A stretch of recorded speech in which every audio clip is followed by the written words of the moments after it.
విశాఖపట్నంలో Sify technologies ఏర్పాటు చేస్తున్న AI edge data centre cable landing station కు మంత్రి లోకేష్ ఇవాళ శంకుస్థాపన చేయనున్నారు. దేశంలో అత్యధికంగా డేటా సెంటర్లను నిర్వహిస్తున్న సిఫీ ఇన్ఫినిటీ స్పేసెస్ లిమిటెడ్ విశాఖపట్నంలో 550 మెగావాట్ల సామర్థ్యంతో సుమారు 15,000 కోట్ల రూపాయలతో కొత్త డేటా సెంటర్ ఏర్పాటుకు ముందుకొచ్చింది.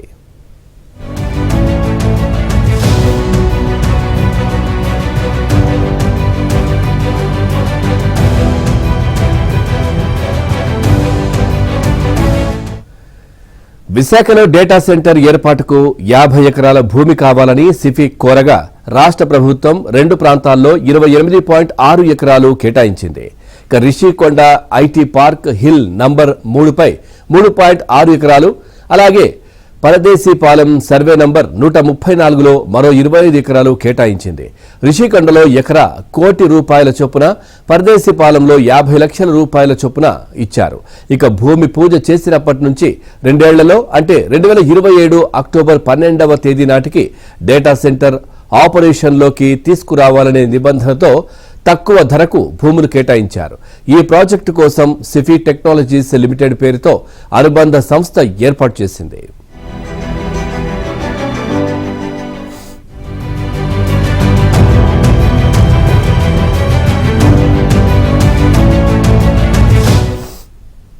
అదానీ గూగుల్ అనుబంధ సంస్థ రైడెన్ సిఫీతో పాటు టీసీఎస్ కూడా డేటా సెంటర్ ఏర్పాటుకు ముందుకొస్తుండటంతో డేటా సెంటర్ల హబ్గా విశాఖ మారుతోంది. ఆసియాలోని అతిపెద్ద డేటా సెంటర్ కేంద్రంగా అవతరిస్తోంది. గూగుల్ అనుబంధ సంస్థ రైడెన్ కు భూములు కేటాయింపును ఏపీ కేబినెట్ ఆమోదించింది.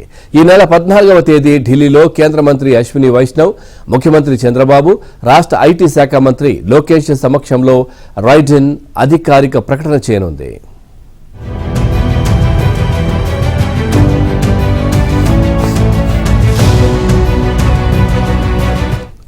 విశాఖలో అదానీ డేటా సెంటర్ ఏర్పాటుకు గతంలోనే అనుమతులు లభించాయి.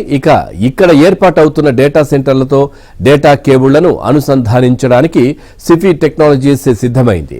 సిఫీ సముద్రగర్భం కేబుల్ కనెక్టివిటీతో రాష్ట్రంలో ఏఐ ఆధారిత సాంకేతిక విప్లవం రాబోతోందని ఐటీ రంగ నిపుణులు చెబుతున్నారు. కేబుల్ ల్యాండింగ్ స్టేషన్ వల్ల సముద్రపు కేబుల్ కనెక్టివిటీ మెరుగుపడి భారత్, ఆగ్నేయాసియా, ఆస్ట్రేలియా దేశాల మధ్య డేటా ప్రాసెసింగ్ వేగవంతం అవుతుందని వివరించారు.